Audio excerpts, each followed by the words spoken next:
We don't just want to come and just have great church. We want to be the church. We want to be the church that's outside the walls and sees lives changed in a powerful way. And that's why we're here tonight. How many's here for that tonight? Come on now. So tonight we're going to jump into God's word in 1 Corinthians chapter 13. I want you to read this with me. And I saw something really interesting, how Paul breaks up what love is, and he breaks it down into really three distinct areas. 1 Corinthians chapter 13, verse 4 says, love is patient, love is kind. Then he says, it does not envy, it does not boast, it is not proud, it does not dishonor others, it is not self-seeking, it is not easily angered, it keeps no records of wrongs. Then he says, love does not delight in the evil, but rejoices in the truth. Here's what it says it always does. Love always protects, always trusts, always hopes, and always perseveres. Love never fails. And now these three remain: faith, hope, and love. But the greatest of these is love. And in the context of what he's talking about how great the love of God is. So when we talk about love tonight, I'm going to talk about love in a relationship. I'm going to talk about love, the love of the Father. I'm going to talk about love in your family. I'm going to help you with the whole concept of how to increase the love that's in your life. Because Paul when he's talking about this, he says this in 1 Corinthians chapter 13. He says there's two things that love is. Love is patient, love is kind. Then he says there's like 7 things that love is not. He says it doesn't do this, it's not this, it's not this, it's not this. He names out 7 things. And then he says there's 4 things that love always does. And then he says it never fails. So when you look at that, you realize, okay, he says love is this, love is not this, but love does this. When I look at that and look at what he's describing, here's what he's describing. He's describing margin. He's describing that there's a certain margin. If love is real and love works, then this is the area that it works in. This is the area that it doesn't work in. And this is the area that it activates it. And this is what it does. And this is what it looks like. And this is what it feels like. So when it comes to love, he's talking about this thing called margin. See, somewhere between love is not and love always does is the margin to love. Let me say that again. Somewhere between what love is and what love does not do is this thing called margin. And that's what we've got to figure out and got to understand is that there's a margin to love. So my main idea is real simple. Love works best when there is margin. I want to say is love works best when there is margin in your life. Because if you look at the image that I created for margin, when you were in elementary school, remember when that teacher would say, okay, stay inside the margin. Stay inside the margin, right inside the margin. And I looked it up on Google, and I Googled it, and there's this English teacher that started ranting and raving about how ugly writing is when it goes outside the lines. You know what I'm saying? It goes beyond those red lines. And the teacher would say, stay within. And some kids would write really, really big so that they wouldn't have to write so much. But sometimes that word would overflow the margin. That margin is this. Margin is the blank space that is around something. It's the blank space around each side of a page. So my question is this: if in life, if we have no margin, then how do we have space for love? If we don't have any blank space, if we take our life and we say our life is like a blank piece of paper, if we take our family and say our family's like a blank piece of paper, and we take our love, if we're in a relationship, we say this is a blank piece of paper, or we take our relationship with God and say this is a blank piece of paper. If I fill my life, if I fill that piece of paper and I go beyond the margin, if I go beyond all the way to the edge of the page and I write on every bit of it, some of us do that in our Bible. There's little margins on either side of, we're writing here, we're writing there, we're writing there. Some people buy those Bibles with extra wide margins so they can color and write and draw and do all those wonderful things that they do on it so that they have space for devotion. They have space to be creative. They have space to rest. They have space to experience more in their lives. The problem that all of us have is we fill our lives with so much stuff. we fill our lives with so much activity. We fill our lives with so many different layers that we don't have room for love. We don't have room to love God. We don't have room to love people. We don't have room to love somebody else. Sometimes we don't even have room to love our kids. We don't have room to love the people that are closest to us because we have spent all our time and we have spent all our energy and we have spent all of ourselves, and the people that are close to us in the church or the family that's around us become the people that miss out on love the most. So tonight I want to just simply help you with this thing called margin, because my goal in this message is to help you create margin.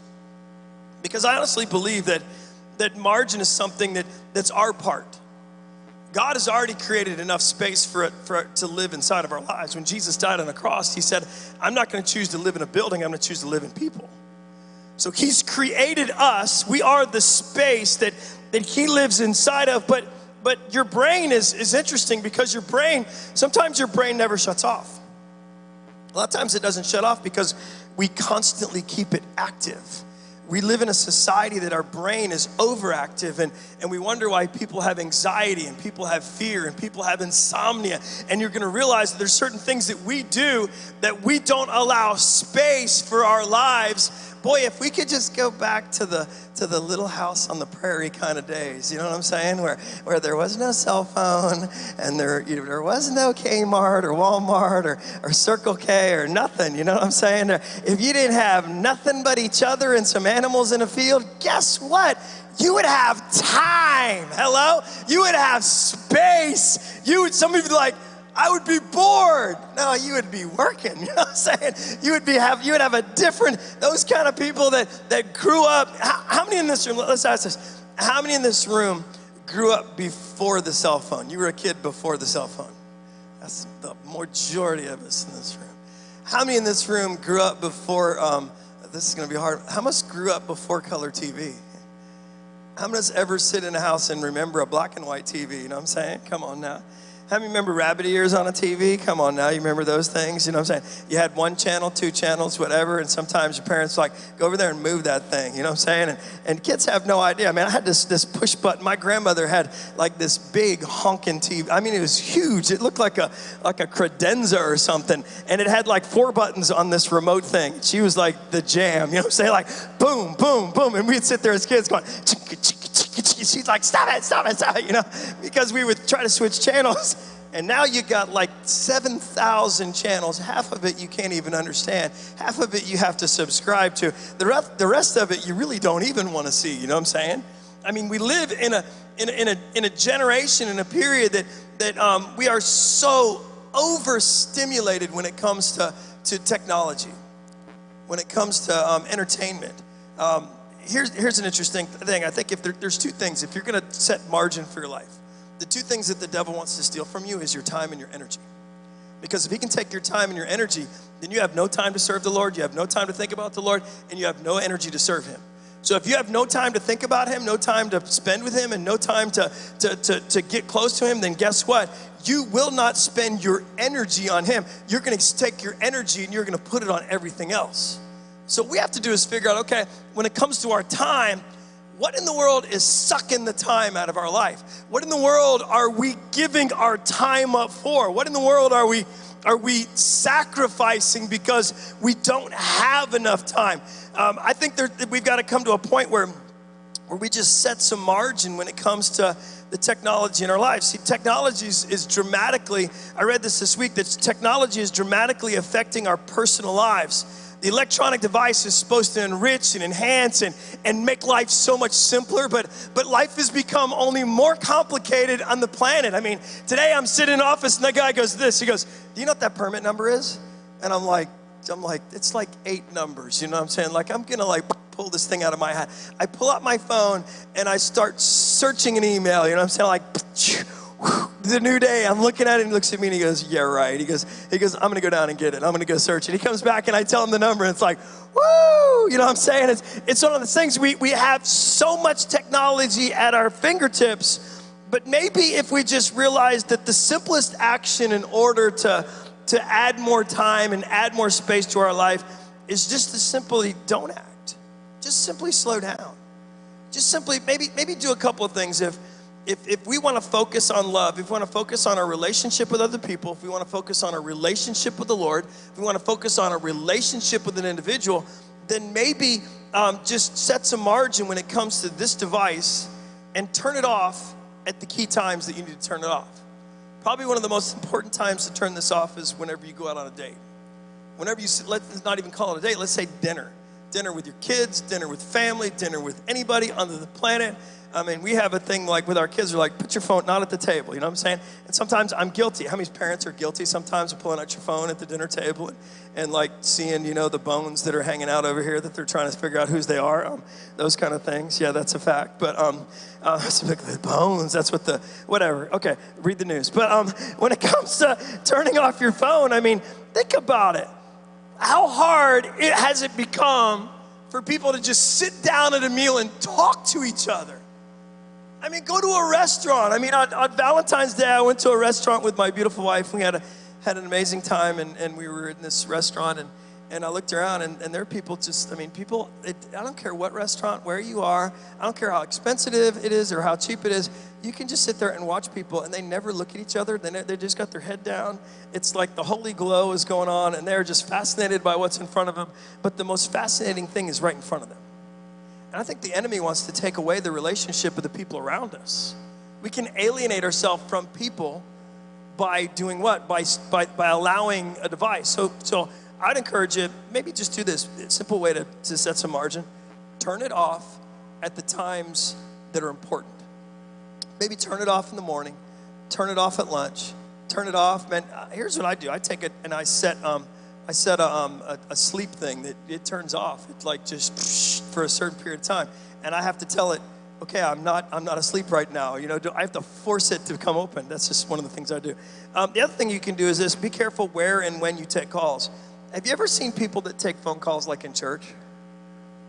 Now, I walked out like in the middle of worship because the undersheriff called me. When the undersheriff calls you, you answer the phone. You know what I'm saying? He goes to our church and he like texts me and said, can you take a call? And I'm like, usually when he says, can I take a call? That's really important. So I stepped out and I was like, I did what? I didn't just pull up my phone and, hey, how you doing? You ever see people do that in a movie theater of all things? Hey, you know, like, or they get up and start talking while they're walking out of the room and you just stare at them like, yeah, really? You know what I'm saying? I mean, how awkward is that? Or you're in the car with somebody and you take a call and you're driving somewhere and you're with people that you love and you care about, and all you do is talk to the person on the other side of the phone and say, it's not, I mean, sometimes we have to just take the call at the right proper times. I sat down with somebody today and we were meeting and someone called her and she said, excuse me, she said, let me call you back, and just hung up. I was like, wow, that's powerful. That spoke volumes. Because sometimes there's people in our lives that will actually take a call over talking to you. I've actually had meetings with people like, oh, I got to take this call. And you're like, I just drove down here to talk to you. And you're going to walk away from me? Come on now. How does that feel? Oh, I feel rejected. Why? Because somebody took a call. I mean, think about it. When it comes to love, when it comes to things, don't take a call. If you are praying, listen to me. If you are praying, reading, devoting, doing your spiritual thing, trying to do your spiritual discipline and grow in your life, and you use this device to read with, and a call happens, I mean, it happens to me every single day. I'm playing music, there's a call all the time.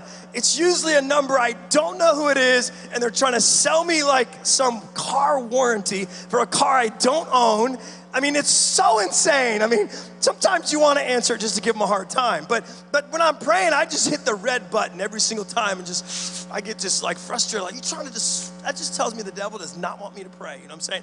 He's trying to get in my device, and at the wrong time. I could be driving down the road and just nothing happened and the phone won't ring. But the moment I sit down to read the word, sometimes it's like, okay, here we go. That's painful. So take the call at the right time.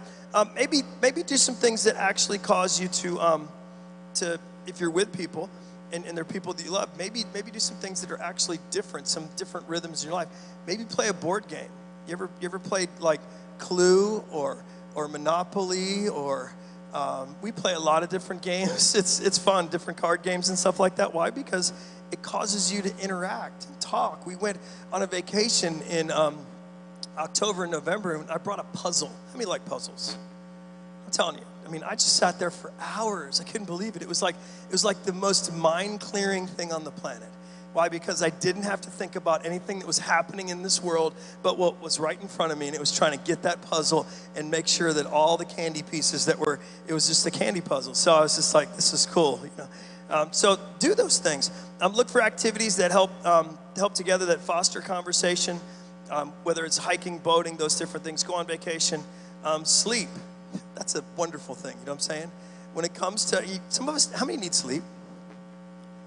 Hello, margin out some time. I mean, come on, some of us, I know, listen, there's a generation that believes that they can live on 4 hours of sleep or 6 hours of sleep and everything's okay. I'm here to tell you it's not okay, because it finally catches up with you, called the flu and all those other things, because you wear your body down. You need this thing called rest, and that's called margin. Now, when it comes to this device, I looked up an article, because I've read this different articles on how what this screen does to you at night. Because if we would just look at the research, we'd realize, man, I don't need to look at this device before I go to sleep, because there's a couple of things that research has proven that this device does. Now, I tell you this, I am stinking guilty of looking at certain things right before I go to sleep. And then sometimes I look at it, you ever get emotionally like charged because you see something like, oh, you know what I'm saying? I mean, that's really not good. Now, here's what the researchers say, that when it comes to screen time right before you go to bed, if you do that, here's what happens. It keeps your mind psychologically engaged. So the moment that you're trying to go to sleep, you can't sleep because your mind is engaged with something that you've looked at. For me, I mean, it's like sports. If I'm like tired and I want to go to sleep, and then I wake up at 2 o'clock in the morning because I'm thinking about something that happened in sports, which is terrible, of all things, I'll like pull out my phone, open up ESPN and see who won the game just so that I can do it, and then close it and then go back to bed and think that's okay. But what's happened is that my mind has been engaged from the point I went to sleep until 2 or 3 o'clock in the morning when I woke up, because my mind kept rolling. I'm like, man, they're so right. Then the blue light that comes out of your device, what it does, this is crazy, it suppresses melatonin. So if it suppresses the melatonin, then it messes up your sleep cycle. If it messes up your sleep cycle, then you get this thing called insomnia. People are like, I need melatonin, so we go out and we buy melatonin and we eat melatonin. Then we take too much melatonin, so we're sleeping like till 8 o'clock. We're like dead. Like, why am I so groggy? Because you ate too much melatonin. Hello? Anybody been there? Oh, they're like 3 people like, it was me. You know what I'm saying? When I go overseas and come back, if I eat two of them gummy melatonins, I do. I mean, pilots do. If I eat 2 of those things, I'm just like a zombie for hours. Like, after I wake up, I'm like, it's just too much melatonin. So if you deplete the melatonin in your life, it creates insomnia. What I'm trying to do is help you create some space, some margin in your life. Turn off the device. Don't look at it before you go to bed. The last thing they say is that the alerting properties that are in this phone, the push notifications and the different things, what they do is they interrupt the REM sleep that's in your life. Everything that a phone does to make life easier actually makes it harder, because it distracts you, keeps your mind awake, and it stimulates your brain. So if all we do is we're overstimulated. If you look at students, if you have teenagers in your house, if you have a teenager in your house and they spend so much screen time, you can look at their screen time. Their phone will show it. If you look at their screen time, you realize, man, they look tired all the time. Well, their brain has probably been stimulated all night because they watch something all the way up until. We have a generation of kids that are being raised on this thing, that are looking at this thing, and they never detach themselves from this thing. And this thing is impacting their personal life, but it's actually developing them to have no space in their life. No space to dream, no space to think, no space to grow, no space to love, no space for anything else, because of this thing called technology. So what we have to do is realize, so when I need to create some margin in my life, then margin is what creates space for me to love. So when we create margin, here's what happens. We're creating space to spend our time. So if there's 2 places we need margin in, if it's time and energy, then when I choose to create margin, when I choose to do simple activities that create margin in my life, then what I'm doing is I'm choosing to create some space to spend my time. Look at this in Genesis chapter 32. I love this story because you're going to see where Jacob, this is, you might laugh, I snickered when I really finally realized what I just read because of what he did. In Genesis chapter 32, verse 22, this is the moment where Jacob goes and he has two wives, you know what I'm saying? He works for one, then he gets another one, he gets the one he didn't really want to get, and then he gets the other one after 7 years and all that mess and everything. He has kids, he has all these animals. He's the one who steals his brother's birthright and leaves town, you know what I'm saying? And then he decides to go home. And when he goes home, he gets to a certain place and he goes, okay, I'm going to send my family ahead of me. Here's what he does. This is kind of funny. He says, that night Jacob got up and he took his two wives, his two maidservants, and his 11 sons and crossed the ford of the Jabbok. After he had sent them across the stream, he sent over all his possessions. How many of his possessions he sent? How many wives did he send?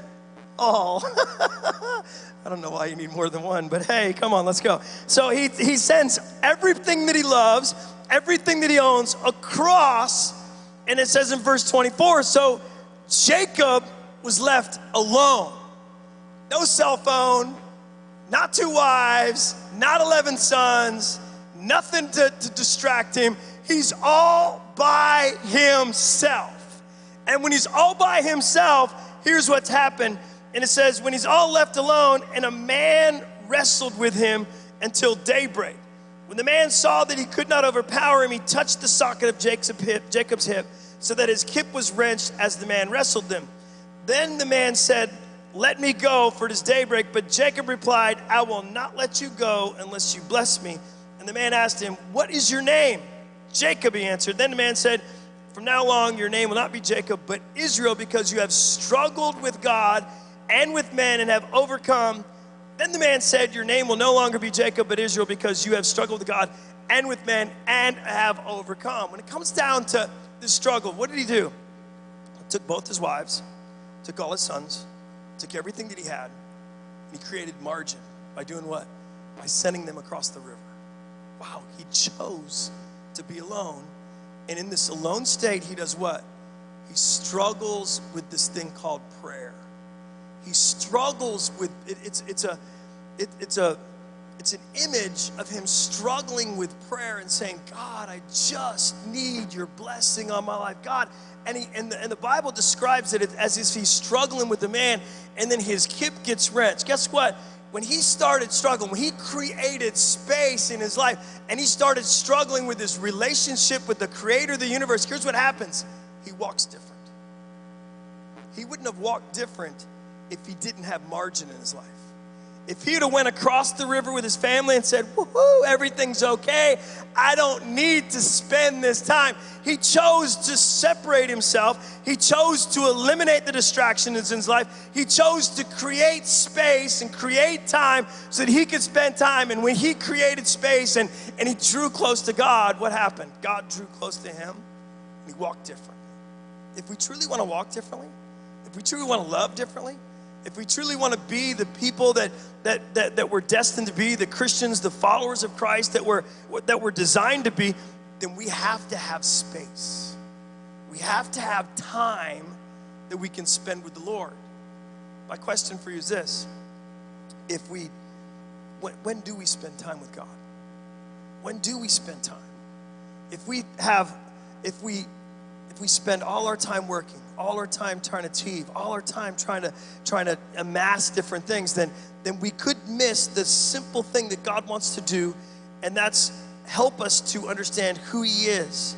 See, our life gets so busy, but if we get so busy trying to live our life, we could miss the author of life. If we spend our entire life so busy working, in relationships, vacating, doing whatever we possibly do, but we don't spend this time with God himself, then we could miss the very life that God has destined for us. So it's easy to say, well, pastor, come on, you're a pastor. You got plenty of time. Let me help you out. All of us only have 24 hours a day, 7 days a week. we can't create more hours in a day. But we can do is we can create time in our lives by doing what Jacob did. Now, I'm not telling you to take your family and send them across the river, okay? Pastor told me I need to just send you off somewhere so I can spend some time with my Jesus. Hello? That is not the message you want to hear tonight, okay? You can smile and laugh, but some of you need to shut off your extended family, because sometimes we are taking a device like this, and when I say extended family, we're taking the people that are outside our home, outside our world, and we're spending more time and more, we laugh more with this thing than we do with the people that are right next to us. We spend more time that's meaningful with people with this thing than we do with the people that are in our lives. So if we're gonna create some space and create some time in our lives, then maybe shut this thing off. Maybe learn to shut this thing off. If you're like, I can handle it, I'm disciplined, then shut it off completely for a day. And watch yourself reach for it and not really realize you're reaching for it, and then realize that you're not supposed to, that you did shut it off. Then you're like, oh my goodness. You know what I'm saying? I can't believe I'm that attracted to that thing. I think it's easy because we create a rhythm. When we create a rhythm and create a habit for our lives, that's what we fill our space with. I want to encourage you, create a rhythm that says I'm going to spend time with Jesus. Create a rhythm that says I'm going to spend time with my family. Create a rhythm that says I'm going to spend time with the people I love. Create a rhythm that adds space for your time. Does that help you tonight? Come on, let's celebrate Jesus. That help you? It's biblical. We need more time. So when we create margin, we're creating time, we're creating space for it to spend our time, but we're also creating space for us to spend our energy. Energy is the strength and vitality required to sustain physical or mental activity. The writer, in the dictionary, the definition is the ability to do work. So if energy is the ability to do work, then have you ever felt tired before? You ever felt like you don't have any energy? Somebody's like, I need to go to the doctor. I don't have any energy. Sometimes we're tired, and here's why we're tired. I think this is me kind of processing. Sometimes we're tired because we don't know how to rest. Sometimes we're tired because we don't know how to recharge. Sometimes we're tired because we don't know how to refresh our lives by just shutting down some things and not thinking about some things. It usually takes me it takes me more than a day to really shut down my thoughts sometimes if it comes to a vacation. When it comes to vacating from something, it's very difficult for me. This is me being honest, for me to shut down certain things in my life so that I can rest. And it's my greatest struggle to figure out how to rest. But it's my greatest battle that I'm gonna win when I choose, okay, I have to create margin in my life so that I can have energy to spend it in the places that count the most. If I'm so tired from life itself, then I will be tired when it comes to loving the people that are closest to me. I've got to realize that I've got to spend energy. Now, when it comes to energy is your emotional energy, it's your mental energy, it's your physical energy, it's the energy all about you. When it comes to your emotional energy, sometimes we spend so much emotional energy, lean in a little bit, watching the TV and listening to some news thing that you have no control over, that you get so frustrated about, that you got more opinions than anybody else on the planet. Come on, you're with me. And you're like thinking, I just want to reach through the TV and tell them how to live it and how to do it and who to do it with and all those kind of things. And you're spending what? You're spending energy. When you're spending that energy, going through that process, what you're doing is you're robbing yourself of energy that you can spend in other places. Once you realize that you're spending that energy, you've got to realize, okay, I don't have time for that. I need to shut that off and say, if I can't change it, then I don't have opinion about it. Think about that. If I can't change it, and if it can't make a difference in my life, then why should I give it the time? Why should I worry about who the next quarterback for the Jaguars is going to be? I can sit up and I can worry and I can fret and I can be frustrated and I can be stressed, but it's not even my team anyway, so who cares? You know what I'm saying? You're like, oh, Pastor, come on now. I mean, think about it. That's just something very simple, but we can dive into a lot of different other areas and think that, well, it comes to this city, or it comes to this, or it comes to whatever, and we can actually overprocess and spend all of our emotional energy in places that don't count. We need to recharge. Look at this in Joshua chapter 14. Maybe this will resonate with you. There's this young man, and he's 85 years old, and his name is Caleb.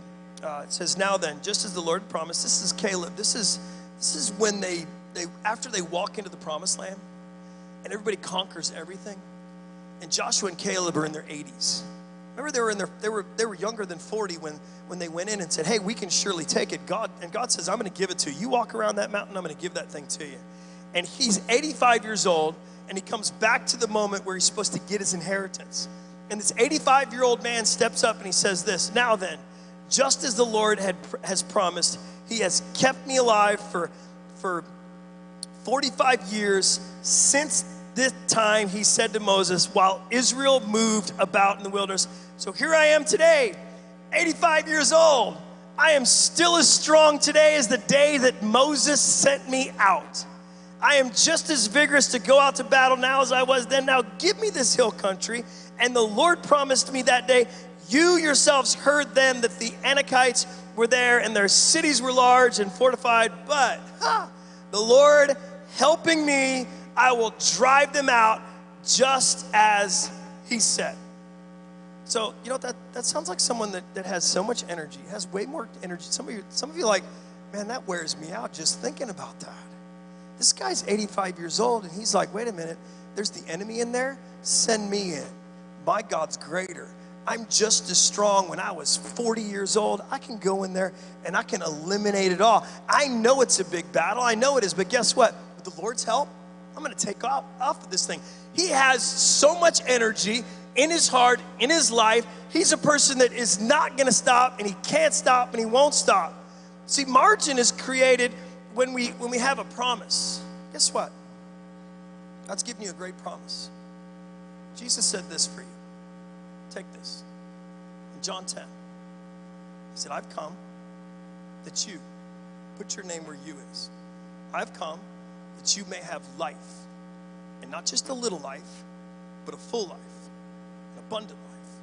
So if that's my promise, then guess what? When I create margin, what I'm doing is the promise, oh man, the promise is in front of me. I'm not going to live an average life. I'm not going to live a struggling life. I'm not going to live a pitiful life. I'm going to live a blessed life, a life that is full, because Jesus is a part of my life. I have energy. Why? Because I have a promise. I have something in front of me. People that don't have energy, sometimes they don't have a promise in front of them. They need to remind themselves that I am destined for more. I am made for more. Jesus didn't die just so that I could get by. He died so that I could live. How many believe that tonight? Do you believe he died so you could live? So when we believe what the promise says, boy, that ought to stir some energy up inside of us. Because it's not really what we see in front of us. Some of us don't see the promise coming to pass. Some of us only see the river, the struggle, the barrier, the obstacle, the stress, the pressure. But we got to look beyond and say, wait a minute, before I ever saw that, I have a promise in front of me. And the promise is, yes, I'm going to live. So when I believe the promise, guess what? That promise is going to create some margin in my life. And it's going to, that margin is going to give me space to spend my energy. Why? Because when I spend my energy for the Lord, when I spend my energy worshiping him, when I spend my energy praying with him, when I spend my energy going towards him, guess what? The promise becomes that more real. The promise becomes that more visible. When I'm wore out and I'm discouraged and I'm pushed down and I'm beat down and I don't have that much energy, I'm focusing on me and not the promise. So I've got to create some margin. It says I need room to serve my Jesus. I need room to chase after him. The enemy wants to fill your life with so many great things and pursue so many wonderful things in this world. And our culture wants us to pursue everything and everything, anything and everything under the sun. But if we pursue everything but Jesus, then are we truly alive? What makes us fully alive? What makes us alive in the morning when we wake up? What really puts a smile on your face? Zeros in your bank account? What if they're gone? If you wake up in the morning and say, wait a minute, man, today's going to be a great day. I don't know what's going to happen today. Like my day this morning, I didn't know what was going to happen today. But you know something? I woke up and then I ran into stress. I ran into wonderful emails. I ran into this stuff and I go, okay, Lord, this is the day that you have made. I'm going to rejoice. I'm going to have fun with it. I looked at that guy and I said, where do you go to church? I wanted to invite him to our church, you know what I'm saying? I wanted to reach over the desk and hug him. Well, that would have been an awkward moment, you know, with a city official, you know what I'm saying? At that moment, I just wanted to shout and run down the hall. Boy, they'd have probably thrown me out of the zoning and planning and all that wonderful thing. But hey, you know something? When Jesus is in your life, you got a promise. You've got energy to serve him. You can make it through this thing. You've just got to be determined that, hey, wait a minute, I need some more margin. See, margin doesn't just give us, it's not just created when we see the promise, it's also created when we don't see the lack. See, a lot of people might have looked at an 85-year-old man and said, man, you're done. I mean, sometimes we look at people when they hit a certain age, and to me, age is just a number. Come on now. Age is just a number. It's not a mentality. It's a number. There are people that I know that are in their 70s and 80s, and they have more energy and more life than I know people that are in their 20s. I know some 20-year-olds, there's some old souls, you know what I'm saying? They are slow. They are just old, you know what I'm saying? Just barely, you're 85 years old. When you get up in the morning, man, this crack, snap, crackle, pop happens, and I don't care, you know, you didn't have a My Pillow to wake up with and go, oh, I just want to roll over again, you know what I'm saying? I mean, that's just not a part of life, but I mean, there's 20-year-olds like, I'm just gonna sleep a little bit longer, you know what I'm saying? And there's an 85-year-old that's like, come on, giddy up, let's go, you know what I'm saying? I want some people that'll say, let's go in my life. Not some people that go, man, I just don't want to face the day. Come on.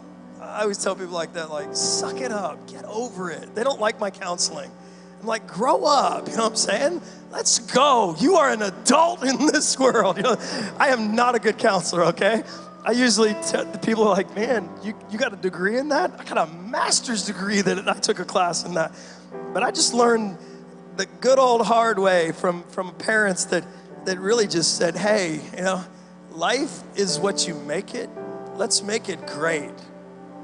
Now, they weren't saying that in a real spiritual way. But I honestly believe that it's spiritual when you realize, okay, I'm going to make it great. I'm going to make it all about my Jesus. So I don't have to look at lack. I don't have to look at what I don't have. I don't look at what I can't do. I can look at what he can do. Because look what it says in Philippians. Sometimes you just got to remind yourself that I can do all things through Christ. Who gives me what? Strength. Who gives me what? Energy. I have energy to wake up in the morning. I have energy to go through my day in the morning. I have energy to go to the doctor's office. I have energy to face trouble. I have energy to face trial. I have energy. I can put a smile on my face. I can be stressed to the hill, and I can sound like I'm stressed to the hill, but you know something? There is a God on the throne who cares about my situation. I choose to spend my energy with him. Why? Because I can do all things through Christ. I hope that encourages you today. We need to create some margin in our lives. Because, man, I'm telling you, there's just too much junk in this world to try to suck the life out of you. There's too many things that try to suck the life out of followers of Christ. We should be the most happy, joyful, energetic, people on the planet. And doubly, we are Pentecostals. Hello? Come on now. I told him, that guy that I talked to today at the thing, he's a Methodist. I said, you know something, I grew up Methodist. He goes, man, we went from Baptist to Methodist. I said, I went to Methodist to Pentecostal, and I'm a pastor, one of those things. And he started laughing, and I started laughing. I said, that's the Lord. He just had a smile on his face. I'm like, what does that mean? Hey, we got a lot of energy. Why? Because we know where it comes from. It's not in our strength. It's not in our ability. It's not in our bank account. It's not in what we can do, but it's what he can do through us. Do you believe that today? So come on, I'm going to ask Pastor Steve to come, and would you stand to your feet all across the building? I want to pray for you, because here's my prayer for you. Simple prayer tonight. One, if you don't know Jesus, this is a great moment to just say, Jesus, I want you to be the Lord of my life. Jesus, I need you to I want to give my life to you. Would we all across the building just slip up our hands as high as you feel comfortable, like you're just giving your life to Jesus? And if you're here tonight and you'd say, I need Jesus, would you just ask him? It's a simple prayer. Jesus, come into my life. Lord, forgive me of my sins. Lord, I want to be truly alive. God, I want all that you have for my life. Jesus, I need you. And in this room, I'm going to pray for all of us because I just believe that the enemy wants to keep you busy so you don't have enough time. He wants to keep you so busy that you don't have enough energy. He wants you to worry about your health, worry about your finances, worry about your kids, worry about the future, worry about everything around you so that you can't spend your time and your energy in kingdom things. And kingdom things are the people that are sitting next to you, your family that's around you. So would you just slip your hands up? We're just going to worship him. And I would encourage you, I'm going to pray a simple prayer. And I'm going to encourage you to let the Holy Spirit to just examine your heart. And if you feel like you need to set some margin in your life, would you set a plan in your life that starts today and say, God, I'm going to create some margin. God, I'm going to set some things into motion, Lord, that I can create space for you, space to love the people around me, space, God, to spend time and energy in the places that count. So Jesus, Lord, I pray for all of us in this room, even those that are online tonight, Jesus. Lord, I pray, God, that you would help us to create some space. Lord, that we wouldn't fill up the margin in our lives with meetings or with work, Jesus. Lord, I pray that we wouldn't fill up the margin with things that don't matter. Jesus, I pray that you would help us to create space for love, to create space, Lord, to spend time with those that we love, God, to create space, God, that we can spend some more energy and love you in a greater way. Jesus, Lord, I pray, God, that you would examine our hearts in this room and outside this room, Jesus. Lord, help us, God. We need you. We want you. Would you tell him tonight in your own words, Jesus, I want you. Jesus, I need you. Come on, let's worship him tonight. I need you, God. I need you, Lord. Thanks for watching. If you'd like to support this ministry, you can check us out at oceanwayag.com and click the Give tab. Presence, Lord.